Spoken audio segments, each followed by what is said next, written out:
Faith Tabernacle coming in here. The Roamster. Hello, y'all. Hey, everybody. Hey. Girls, get over here.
If you come to the Thursday night meeting, it's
birthday today.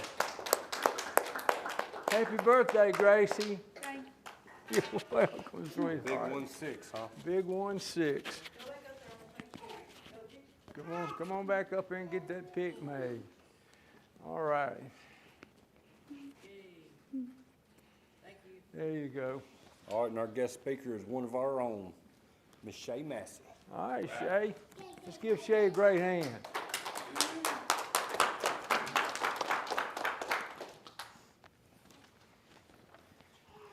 Okay, y'all. So I didn't really have a lot of time to plan for how this is going to go or how this is going to come out. I'm over 3 years clean now. So, thank you. And I can proudly say from everything. And forgive me, I'm nervous and I tend to get very shaky, and I'm a tender speaker, and it's a tender subject, and I've never before spoken the truth that I plan to come out tonight. Even the ones closest to me in our 5 o'clock class won't have not heard the things that I'm going to say tonight. So bear with me. I may cry a lot. My voice is going to be shaky, but I'm going to get through it. We okay? love you, Shay. With giving you a little background. So I grew up in an amazing family. At my childhood, I had a great childhood, you know. I have 2 older sisters that I looked up to immensely. my oldest sister was 10 years older than me, and my middle sister was 7 years older than me. So I was the baby, grew up in a house of all girls. My dad was a deacon in church. My mother was a piano player. And I as a warm, loving childhood. So I began to get a little older. My sisters kind of, began their lives in college and choosing really great professions and things. And so by, 14, I was alone at home with just me and my mom and dad for the first time ever in 14, 15 years. So, what was once like a bustling house and, lots of things going on, it was just like dead and quiet. So they say, what is it, the devil's... Idle hands is the devil's work. Yeah. So I started getting into the wrong groups of kids at school, the ones that were just, doing bad things. They were starting to drink and sneak out, do those kinds of things. And my parents did their absolute best to keep me in, and keep me to doing the right thing. But I'm extremely hard-headed. Like I've always been the rebellious one. You tell me to do this, and I'll be like, okay, well, I'm gonna do what I want to do. And so that carried with me. Even knowing the right things to do. Let's just be honest. Growing up as a kid, you think that it's more fun to do the wrong things. So that kind of spirit and that kind of mindset, it started, basically just filling me. And so I ended up at 15, I ended up pregnant with which is now my 22-year-old daughter. But I ended up pregnant at 15, and so I was scared to death. There was no one that I felt like I could talk to. I knew that I was going to be in deep trouble. And so I kept it in. I kept it in for a very, very, very long time. I kept it in for 7.5 months of the pregnancy. I hid it for 7.5 months. And during all of this time, I needed to have been going to doctor's appointments. I should have been taking vitamins. I should have been, doing all the things that a young pregnant woman is supposed to do. But I failed to do because of guilt and what I felt was shame at the time. So I think it was about it was about 2 weeks. About 7.5 months is when my mom and dad found out. And my mom was just, she didn't know what to do. She didn't know what to do. I could tell that, they were kind of upset, and they kind of made me feel ashamed. But we made it through it. 2 weeks later, my daughter was born. I'm in high school at the time. I was going to a high school in Lee County. And so gave birth to my daughter. She was actually 5 pounds and 1 ounce. She was fairly healthy but small. So I became a mother, and things were great. She was a blessing. She was a beautiful child, and so I started off as a teen mom, and I worked and would go to school and take her to the babysitter in the morning, and so I had a lot of responsibility at a young age. My parents helped with so much of the responsibility. While I worked nights, I worked as a waitress at Western Sizzling. Thank you. I worked as a waitress at Western Sizzling, and my mom, bless her, and my dad would keep the baby, while I worked. And so they did that for a while. So things go on, and she's just this extraordinary child. She learned so quickly, and but 18 comes, y'all forgive me because we're getting to the hard part. So 18 comes, and I'm, thinking, oh, I'm working. I can do this, and I can be on my own. And I wanted an adult life separate from my family, from my mother and father, who I felt kind of smothered. I wanted to be out and be on my own with my daughter. My family saw different. That I guess perhaps maybe looking back now, they saw my ability to make decisions, my impulsiveness, and would not agree with that. So I ended up leaving out of the home and did not get to take my daughter. So at 18, I'm basically living with friends, trying to figure out what to do. Didn't really understand at this point in my life I needed a plan. I needed a plan to execute a plan. This plan did not come together. The plan did not come together. I turned to, at that time, it was marijuana and alcohol. It started off just a weekend thing. Was smoking marijuana like, probably every other day, still working, things like that. I did not finish high school. 3 months from graduation. All of this happened in February of my senior year. So I did not finish high school. And so here I am at 18 with no plan. And if the only thing that I can express to y'all is an overwhelming emptiness from not having my daughter. Every day, every time I would think about her, it was unbearably hard. And went through a long custody battle with my parents, and never quite seemed to be good enough to get custody from my parents with my oldest daughter.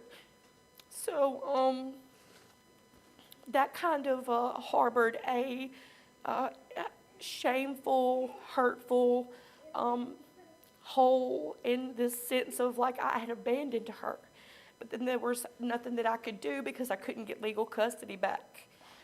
And I honestly gave it everything I had to be able to get custody of her. But until this day, all the years that were spent without my oldest child in the picture, it never got better. It never got better. And so then at 19, I had my son. I had met a gentleman who was much older than me at 18 in that plan of, I don't know what I'm going to do, so I fell to a man for a plan. Maybe he's older, he's going to know what to do, and ended up getting pregnant. And he was not the best decision maker. He was 16 years older than I was, and he was what now I look back and see that he may have had problems with alcohol. I won't say that because it's not for me to judge, I won't say that on him or anything like that, but he did struggle with alcohol and drug abuse on and off. So 19, my son came, and I became pregnant. My family said still at this time, before I got pregnant, it was just, at this time, still just marijuana and alcohol occasionally. And so 19, when I got pregnant and I realized I was pregnant, I said, they're not going to take this one. They'll kill me before they take this child. They will not take this child. I will not let it happen. I worked every day. I kept, roof over our heads, and I loved my son with all my heart. I loved him double, so to speak, because of my oldest daughter and her not being in the situation, the equation, our life, as much as I would have liked. But I loved him double. And for 4 years, I did pretty good. Off and on, occasional marijuana, just recreational use, At that time, I was the best mother that I think I could have ever best mother I could have been. I look back now and still look at the first 4, 5, 6, 7 years of his life. I could not have been a better mother. And life, goes on still. Some emptiness and regret. So with this same gentleman, we were off and on, and he began to hatch these grander than life plans to make money. And he had a very extreme way of, trying to make money. It was always, if we buy this much of this, this, and this, then we can make this much. And I just fell into something in life that I was not raised to do. And he was abusive at times, and he was very abusive at times. And for me to be such a tender-hearted person, and I won't say naive, but everything that happened, I was very, just everything hurt to the 10th power. I mean, everything hurt to the 10th power, and went through an abusive relationship for several years. And then my youngest daughter, Piper, came into the equation 4 years after my son was born. So they're all 4 years apart, almost to the month. And so Piper was born, and again, I'm still mothering and being a good mother and working and taking care of my children and, doing all the best things that I could do for them, enjoying the little things in life. So the father of my children leaves when I'm pregnant, and I don't see him. He comes back to sign the birth certificate.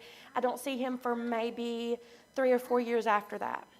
So I'm going, and I went through a time when, I was waiting. I was always waiting. I was suffering a heartbreak, and what I thought was going to be my happily ever after family wasn't just that.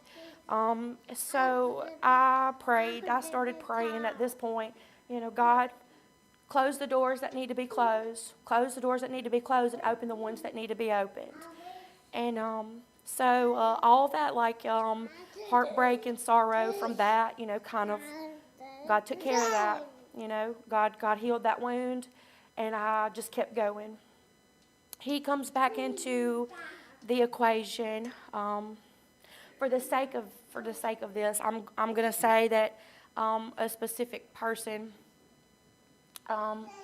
came into the equation, and so this time he is back with a nasty, nasty, nasty habit. And I did not know about it when he came back, but I was so glad that he came back that I just overlooked everything. So things transpired, and he was doing meth. He was doing meth. He was making meth, and there was a lot of it. And so the first time that it's something that I said that I would never do. It's something that I said would never happen, but I always kind of looked to him and trusted him because he was older and had more life experience. I want to say he was valedictorian or salutatorian of his class. He was extremely smart. He had been in the military, and I trusted his decision making. At the time, I probably should have. And so we started doing meth, and I had both of my children, and we started doing meth, and I had both of my youngest children. And so the first time that, it happened, all the concerns and things, am I going to die? Will this kill me? And I feel like now the devil was just speaking through him. No, it's not going to hurt you. Nobody's going to know. All the things that, Satan tries to tell you starts creeping in. And so it just turned into recreational at first. And then it was large amounts every day. I was working another job now, which I will not mention because still to this day I fear that there could be repercussions for what I did. But I was working another position, and I was going to work, and I was high. I was using drugs at work. I was using drugs in my car. I was using drugs at work. I was using drugs at home, all day, every day for over a year. And so I had a couple of scares and things roadblocks that God put in my path that should have stopped me at that point. But I was already, I had already walked into this addiction, I had already walked into this addiction, and it was, for the first year, you're like, everything is still, glitter and sunshine, the first year, you're like, oh, I can manage this and I can do that, and so for some people it may be longer than that, for some people it's longer than that. It just depends on, where life takes you. I tried to stay what I thought was being grounded, paying bills, don't lose my car, don't lose my house, make sure my kids are fed, make sure, I continue to do all these things and make sure that everything's good. And things got so hard. I mean, I was giving myself talks in the morning like, you have to keep going, you have to keep getting out of this house every day, you have to do this, you've got to do this, And so every morning it would be like an act of Congress to get me out of the house because, for one, I was so high that I knew people could tell. And I was trying to contain it the best I could. I was in a position where I could not let it show. So I made it through that. I after about 4 or 5, maybe about 5 years working there, I said, you know what? This is just, I can't keep doing this. I've got too much responsibility here. And I'm going to go somewhere where I don't have any responsibility, where I just am a normal person, and I don't have to make sure that 10 to 15 people are working. Like I couldn't do it, and I felt guilty. I felt guilty with all the people that I worked with, and so I put in my resignation and I left and I went to a chicken plant. And I said, you know what, this is great. I can be in my own world, and I can do this, and nobody's going to say anything to me. So now I've kind of lost my hold on responsibility, and I'm letting that go, right? I'm letting that go. So I started using more. I could not. I started hearing the voices, after being up so long,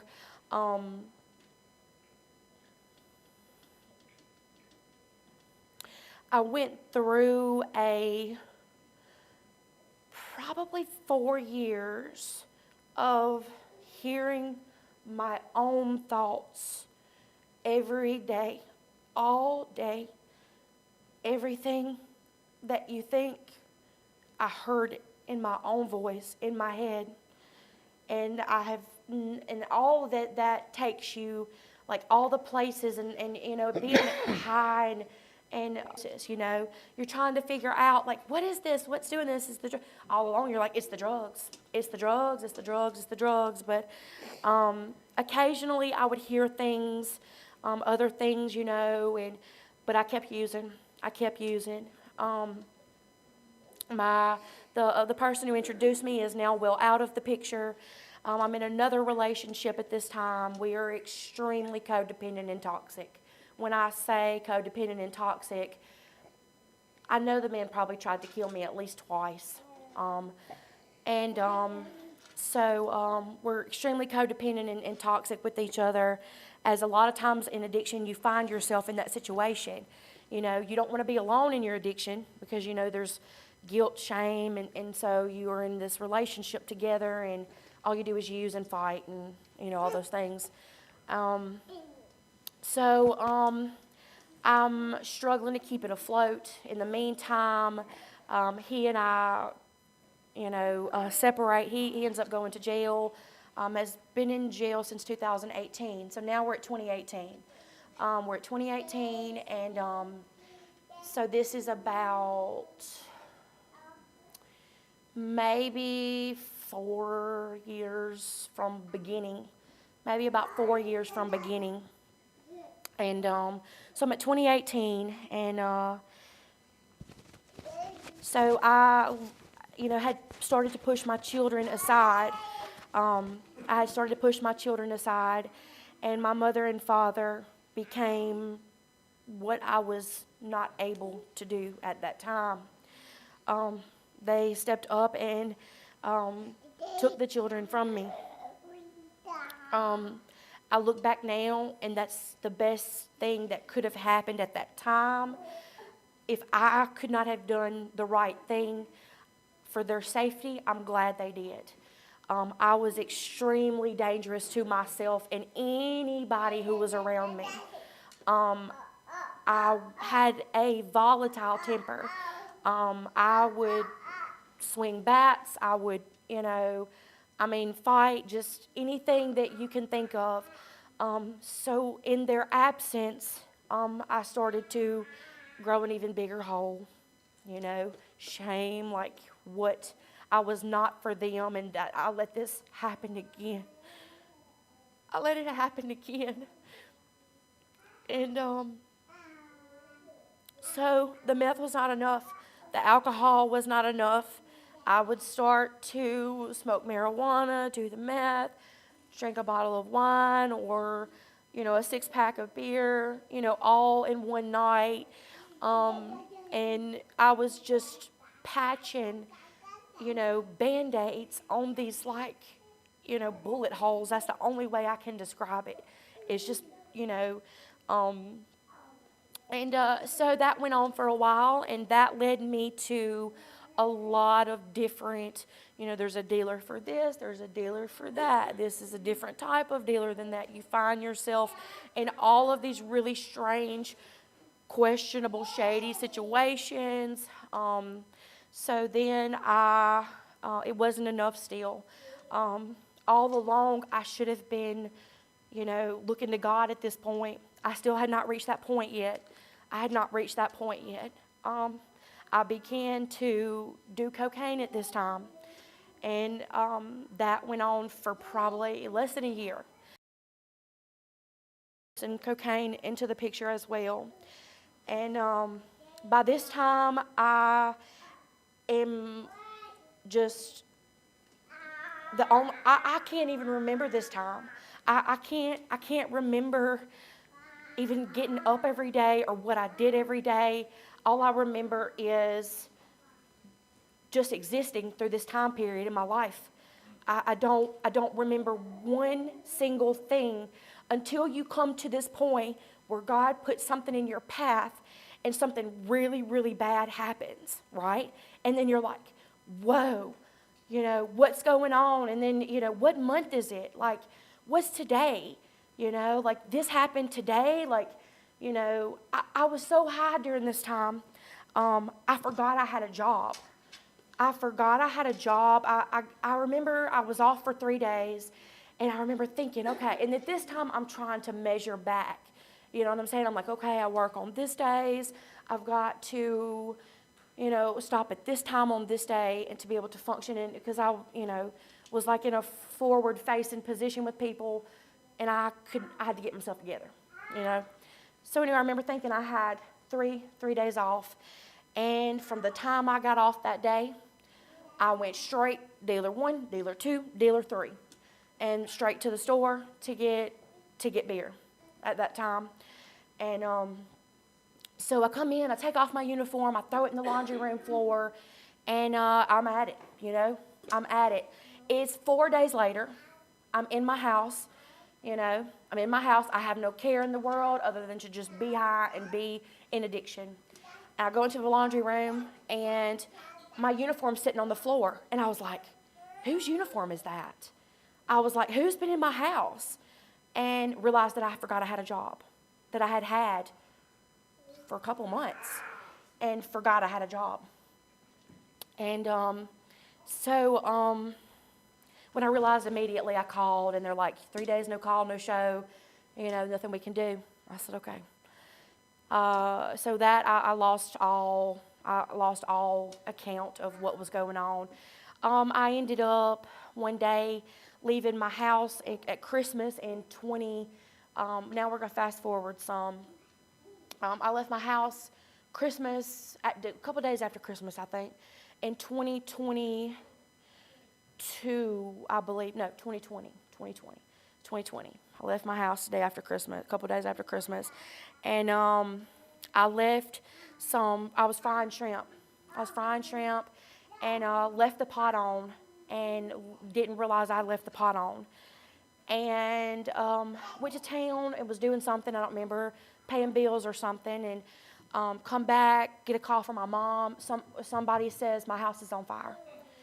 My house is on fire. Now, mind you, I've tried everything I could at this point to keep this house, right? This house meant so much to me for my children. This is where I raised my children. We had been there for like 7 years. I had bought this house, had a mortgage on this house, and, forgot, and the house burned. So at this point, now I have no roof over my head. No roof over my head, and things transpired, and I ended up actually I knew I couldn't go to my parents. Because I had way too much addiction in me, and I wasn't going to be able to do that there. So I proceeded to try to stay in the house after it had burned and been gutted with no electricity and no water. And did so for a while. I can't remember at this point how I ended up with no car. I don't remember how I ended up with no car. I probably could, even if I sat and thought about it, I couldn't tell you. I don't know what happened. But I said, well, I got to find somewhere to go because I can't bathe. I don't have anything to drink. And I can't tote cases of water back from 10 miles away from town. And I did not have anyone to bring me water or anything like that. So I said, well, I'm going to I ran to the dealer's house. And I do not know how I made it out alive. I get there and the same day, and this is that stop sign that I tell you about that God puts in your life. I get there and there's guns in the house, or in this, we'll just be frank, it's a camper, okay? There's so much more I could say about this. Let me back up just a little bit. I want to say that every time I noticed signs in my life that Satan was taking hold. And there's always signs, and you don't know sometimes which ones are real and which ones are not. But every time I put drugs on the scale, it said 6.66. This happened to me over and over and over and over and over again. It said 6.66 every time I weighed the drugs, right? So the dealer tells me what his address is, right? Where he's keeping his camper at. I won't tell you what city it's in. I won't tell you the name of the road. He told me the numeric part of the road was 666. And does that stop me? No. At this point, I think I'm dancing with the devil. I'm not dead yet. So I get there, and to those people who know me, I'm terrified of guns. I will lose my ever-loving mind. They can't be in the house with me. I can't know where they are, because the path of the men that have been in my life and their inability to handle a weapon accordingly, I fear for my life every time there's a weapon in the room with anybody else other than my father. To the point to where I just can't function. So anyway, I get there and I overlook that point. I should have just ran the other way, left everything I had, and figured it out. I've been living in this burn-up house with no water, no electricity, no ride, no food, no nothing. But now I'm coming into the house with somebody who has weapons, machetes, guns, just all these horrible things, right? And so I'm there maybe about 4 hours, and I get beat within an inch of my life. When I tell you I think my skull was fractured, I feel pretty certain that it could have been a hairline fracture, but my eyes swole shut. I was bleeding. I had a machete put to my throat, and I knew that I was going to die. I knew that I was going to die. I knew that this was it. And the harder I fought back, the closer that it came on my neck. You know, and it was scary. It was terrifying. I ended up, I want to say, like tied with a rope and a lift weights. I ended up with those being tied to me. And at this point, I'm naked, tied to a chair, and I'm being held down with weights to keep me from running. And so I thought I was going to die. I didn't endure that no longer than about 12 hours, you know. I didn't endure that no more than about 12 hours. I waited for him to go to sleep, and I worked the weights. I still to this day don't know how. Me at 150 pounds, I don't know how I made it running naked with weights tied to my ankles. I carried one in one arm and one in the other arm, and I ran. Didn't know where I was coming from because he had moved the camper at this point, and I didn't know where I was. He had moved the camper into the woods behind some abandoned house, and I didn't know where I was. And so I strike off running, and I'm running, and I'm just trying to find somebody. I run to the first house, and by this time, I think I've got the weights off. I've got the weights off, and I'm just running. And I come to the first house, and a woman comes to the door, and she would not open the door, and she wouldn't help me. And I'm screaming, I need help, I need help, I need help. She wouldn't help me. And I was afraid that I'm still too close to him. He's going to hear me. I got to run further away, you know. So I took off running, and I'm running down a dirt road. And eventually, probably about 15 or 20 minutes later, police come down the dirt road, take me to the hospital, and I felt safe, right? But I almost lost my life. I have so many close call stories with death after this, where I literally felt like I was running from death himself. I felt like, and I was like, I made it out. I made it out. Looking back, it's God. It's God that got me out of that. I didn't get myself out of that. God got me out of that.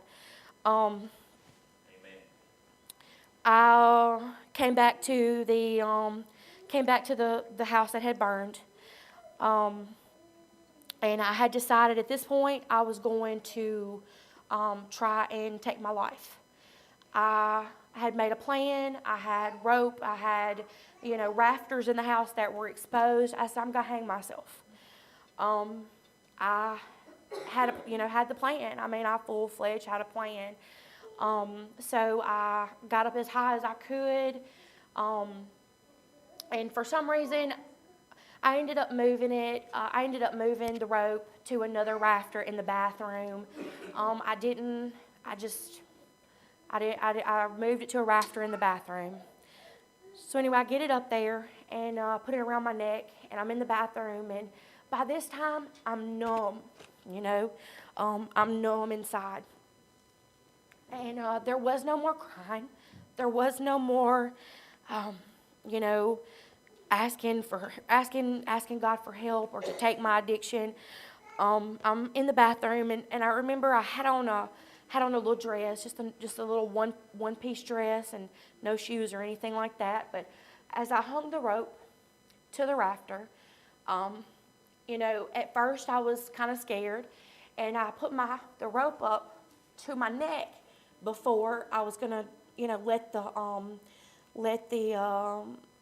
had a nightstand, one of my children's nightstands. It was a baby nightstand, but it was, about this high. And So I pulled on it really hard. I was like, okay, I'm going to pull on it really hard, and, and I want to make sure that this is going to hold me. I don't want to, So anyway, get up there, no reluctance in my heart, no God save me, no nothing. I was in the darkest place in my life, and I had been literally running from death. And all the drugs, I knew I needed to quit using. I knew I needed to stop. And something in me that was just broken couldn't do it, couldn't stop for nothing. No matter what the consequences were, I'm no house, no family that's, can be around me, no nothing. Everything good that I had in my life, the good things going were gone. And put the rope around my neck, and I kicked the table. I like jimmied the table, and kicked it. And I fell. I fell down. I said, I was like, okay, is my neck supposed to break? Like, how long am I going to hang here? This is getting kind of hard. You know what I'm saying? I'm holding my neck, and it's getting tighter, and it's getting tighter, and it's getting tighter. And eventually I could feel the pressure in my head, and I lose bodily control. At this point, muscles, stop. And then the rope broke. It broke, it came untied. And I fell and I hit the floor. I was probably maybe there for, I want to say less than 2 minutes, that I was hanging for 2 minutes. And the rope just literally came untied as if it were some shoestring that God had just pulled, And so that did, I wanted to be like, my first question was, why, God? Why? And so then from that point, I started kind of feeling like God had a plan, God's got a plan. God's got a plan. He can get me through this. God's got a plan. God help me. After that day, God help me, please, just help me. And I don't know what to do. Give me, the discernment to know where to start, what to do. First thing was, I've got to find shelter. I've got to find shelter, and I have to find water. I'm back to the basics in life again. I'm back to, from being raised by this wonderful family and having gone through all these things that, and now I'm back to, you've got to find water and a place to lay your head. And so I end up shortly thereafter getting to a homeless shelter in Birmingham, and the hospital actually got me there. They drove me there, and I was there, and I was safe, and I was away from where my addiction started. So that kind of gave me a little peace in my heart that everything that I was around, was I'm no longer around that now. So I get to this shelter, and it's called First Light. That's the name of the shelter. So if you say God doesn't have a plan, he goes from 666 to I end up with a place to lay my head that was called First Light. Right. Yep. Right. Yep. So and I walk in, and there's all these Bible verses on the wall, about God being the light in the darkness, and light that shines throughout the world. And I knew I needed that. I knew that's what I needed. That's what I needed in my heart, in my life. And I became hungry. For God. Now, I'm not going to say that it happened all at once. These are like stages. Now I've walked into addiction. I've walked through addiction. And now I'm trying to walk out of addiction. It's not always as easy as just, like cutting off a light or something and it's just over with. It's something that has to happen gradually. In my case, it did. So I am at this shelter and still trying to use, making plans in the daytime. They make you go out during the daytime, and you can't be in there during the daytime or whatnot, and all this and that. And so I'm still using, find myself like in alleys in Birmingham, still trying to use in alleys, right? And there was a group of people, 2 other people that were doing the same thing. So anyway, then I see someone across the street. One day we're all in front of the shelter, and we're standing out in front. And then there's somebody across the street that gets stabbed, and they die.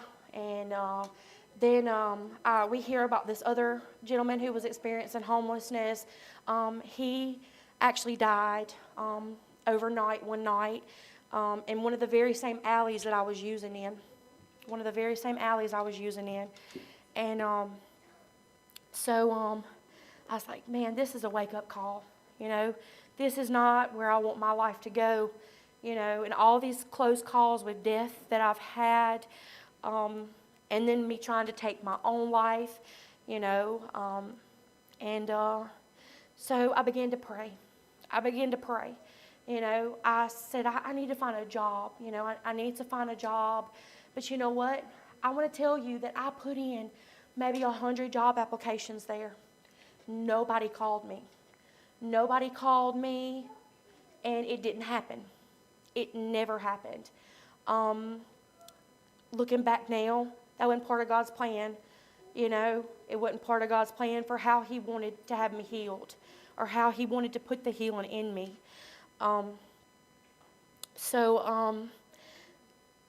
In this time, I completely skipped over the fact that in 2021, I was arrested 7, 8, 9, 10 times that year.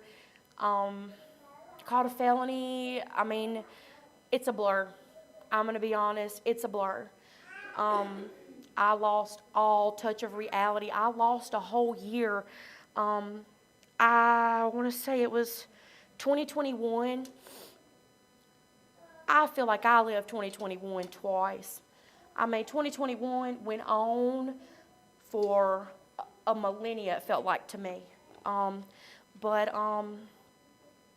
2021 was probably the best and the worst years of my life. Because that's where I knew, that God was the answer. God was the answer for me. Everything I had tried before, and it had failed. I'm praying at this time. I'm praying, God, give me a way. Give me a way. Help me understand what to do. I ended up in another situation. Get back to Philadelphia, not because I wanted to. Someone brought me back against my will because they signed my bond. And so I had to come back to court. And I had to face the music. I had to face the music whether I was ready or not. And ended up going to jail. Was in jail for probably about 6 months. Not too long. Probably about 6 months. And then I got the opportunity for drug court, right? And all this time, I'm praying, and I'm praying, and I'm praying, and I'm praying. And I didn't know what to do, I didn't know what to do. But I know now that this was in God's plan. And coming to these meetings and the accountability that I had to have from drug court, I've since gotten a better job. I'm back on my feet. I have custody for my children on June the 11th, I think it is. It's June the 11th or June 16th for my 2 youngest children. So I plan to have the court papers signed then, and I will have full custody of my children back. So God has worked many miracles in my life. There's so much I left out, but I know now, every day I wake up and I don't focus on, the bad in life anymore. I don't focus on what I'm not or what I could be or what I should be. I focus on the here and now, and every day I am so grateful just to be alive every day and have my kids every day. And life is the biggest blessing that God gives us, you know, aside, you know, from me being a mother. But life is the biggest blessing. And every day is a new opportunity to do something better, learn more, gain more wisdom, help another person, and, you know, just be the best human that you can be. And so I strive to do that every day. I strive to do that every day. My heart now is What'd you do to her? warm, and What'd you do? I know that God loves me. I know that God What'd you has what He has in Did you store hit for her? me. I may not know now, but He will take care of it. He's going to pull you through anything that you could, the worst possible case scenario. All you have to Did you do hit her? is believe. I'm not going to say that I didn't question God at times. God, when? Why? How? Why couldn't you do this? Can I do this? Can I do it this way? Can I, you know, and then, you know, I mean, I walked hard for about a year of walking in my own, trying to make my own decisions. You know, I want it to go this way. I had a well-formulated plan, and it was like step 1, step 2, step 3, step 4. But you know what? God's healing happens on His time, and He prepares you here first. He prepares you here first, and your mind, and then as you're ready, then the doors open in the way that they need to open. Until that happens, nothing is going to go the way you want it to sometimes. I can remember, you know, a couple times I'd be like, I would be walking to town or something, and, you know, I'll be like, God, you know, I really need this money for this car, and you know, and He was just like, no, you know, no, this, I mean, literally, nothing ever worked. I mean, nothing ever worked. And, but I'm grateful. I'm grateful every day. Things don't always go 100% perfect right now, but I'm just grateful to be back in my children's lives. I'm grateful to get to be their mother. It still hurts from the time that I know that, you know, they felt abandoned, but we're working through it, you know. They've forgiven me for the most part. They've forgiven me, and that's the greatest thing that I could ever ask for. That's the greatest thing that I could ever ask for. My parents have forgiven me, and to me, that's all that really matters, is that my family no longer sees me as, you know, this helpless, wretched, you know, person that, you know, that abandoned her children. They no longer see me as that now. Now they see me as an overcomer, as someone who's stronger now than she's ever been. You know, and I do every day. I put my faith in God every day. That's just instilled in me. It's just in me, you know. But that's about it. I guess I'm not sure what else. Okay, does anyone want to pray us out? Okay. You're welcome.